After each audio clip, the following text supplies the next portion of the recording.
Okay, so what I'm going to do right now is I'm going to go through and work out problem 8.5 in the homework that was due yesterday, but I removed the due date to today because I'm just such a nice guy. Okay, now that we got all the lies out of the way. So this problem requires you to write a function. Okay, it says create a function called f that satisfies the following criteria. For values greater than 2, it's x squared. For values less than or equal to 2, it's 2 times x. And then to plot your results of x from -3 to 5. Okay, so this requires a function. Okay, we're going to do this the new way that you should be learning how to do functions, and we're just going to put this at the bottom of our M file. So we're going to come down here and create another cell and create a title here that this is our functions. So our first function is going to be, and I'm going to call this results, and we're going to set that equal to f, because it says to call it f, and we're going to have one input, and we'll call that x. Okay. Now, if I'm going too fast for you, just obviously only those who are here while I'm recording this can tell me to slow down. Those who are viewing it, hit the pause button and rewind. When I get this tired, I get real loopy. So, just ignore me. Say, hey, shut up and get back on point. Okay. So the first thing we want to do, well, not necessarily the first thing, but you got to start somewhere. So the first thing I'm going to do is I'm going to clean my glasses so I can see the screen. Okay, that's more gooder. First thing I'm going to do is find out which variables or which locations inside of x meet the two required criteria given in the problem. So I'm going to call my first variable set1. This is going to be all the data points that I find in x that are, first one is greater than 2. This is problem 8.5. Okay, so what this line here is going to do is this is going to, I'm going to suppress this because I don't want it output. This is going to look in x, and it's going to find all the locations in x that are greater than 2, and it's going to return a vector if there's more than one, and assign that vector to set1. So that will be the locations in x that are greater than 2. So I'm going to create another variable called set2, and I'm going to set that equal to find all values in x that are less than or equal to 2. This is our second criteria given in the problem, and we'll close that with a closed parenthesis and a semicolon. Okay, so right now we should have every element of x identified as being either greater than 2 or less than and equal to 2. So this set1 has the value or the locations in x that are greater than 2. Set2 has the locations in x that are less than or equal than 2. So now what we got to do is we need to pass back to the main script file a vector that now has the required actions based on the criteria of here. So now this is a part that where students get a little confused, I think, is why he would pull up the Windows button right in the middle of a, ay caramba. Sorry. So in order to maintain the same order of input variable, okay, and I will demonstrate, well, actually, I think I could demonstrate it up here. I think we did this the other day. So this was our input, and our output was backwards from it. So never mind that. We'll get to that in a minute, and we'll show that how that makes a difference. So in order to maintain the same order of input, we assign the locations in our return variable, in this case results, the same locations as we found in those that are greater than 2. So this is going to set the same locations in results of x that are greater than 2, and we're going to multiply those, but no, we're going to raise those to the power 2.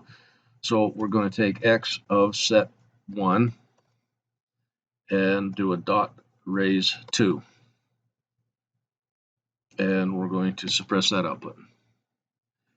And then to do the second set, we do the same thing. We're going to say results with a T of our set 2 locations is going to be equal to the same or the values in x that we found at 2, and those are multiplied by 2. Multiplied by 2 and the colon. And I do all this separating just to make it easier to see. MATLAB ignores white space. And that's it. So now if we come back up here and we, okay, here, let's do this so we can see what problem this is, problem 8.5. So the first thing we need to do is establish our input, and we can use the same variable up here or we can use a different variable. It doesn't matter because everything in the function is local to the function. Any variables created in here are local here.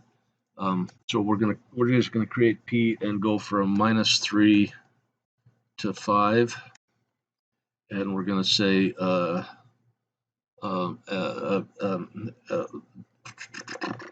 okay, fine, we'll use X. It doesn't matter. X is going to be f of P, and then we're going to come down here, and according to the problem, we're going to plot P versus X. And now when we run this, we should get a really cool, well, I don't know how cool it is. It's just a line that takes a jog. So here is 2 times X for values less than 2, and everything above it is squared. Okay, now let's go back and look at what I was talking about down here. If we don't set this up in the same order as input, and let's say that and I'm going to purposely move things around. Let's say that F2 is going to be equal to well, here we can borrow this here so we don't have to write it again.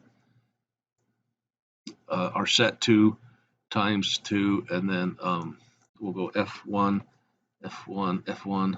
is equal to all of this stuff up here, boom, and then we'll come down here and we'll say that our results that we're going to pass back is equal to, let's do F2 comma F1. Okay, so this is going to pass back all of the data, and the data will be calculated correctly, but it's not going to be in the right order. And so keep your eye on that plot, and if I did this properly, that plot should be different. Don't do that to me. I'm gonna cry. Because I know it didn't do this to us the other night.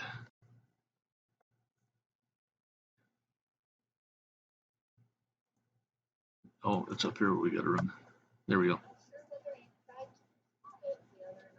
Well, I didn't plot it, but see here now you can see that the order is not right because this is not the way the plot's supposed to be.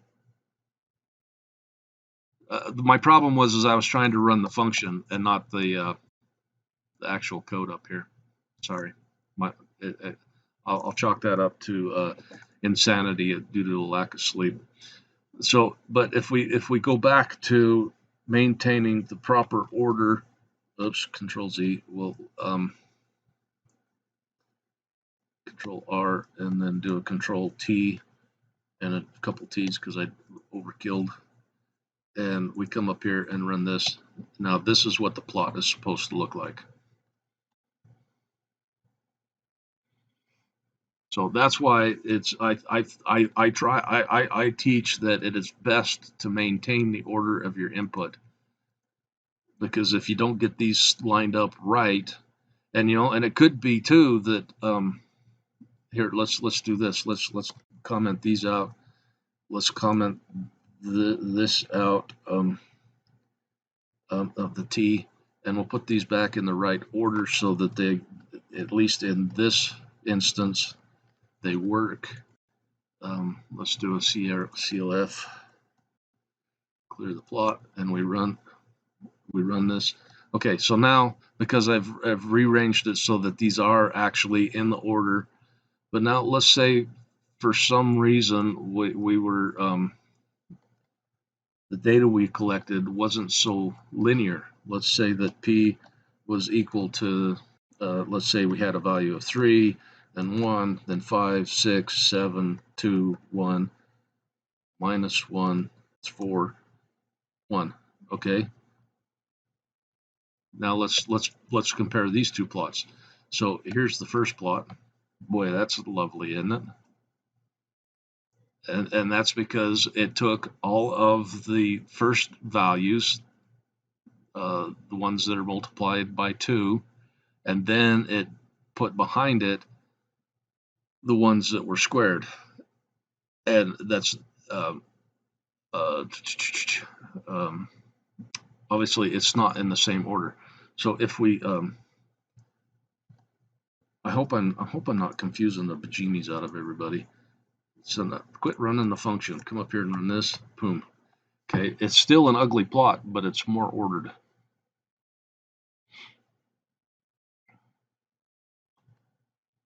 And you can obviously tell that there is a difference between the two.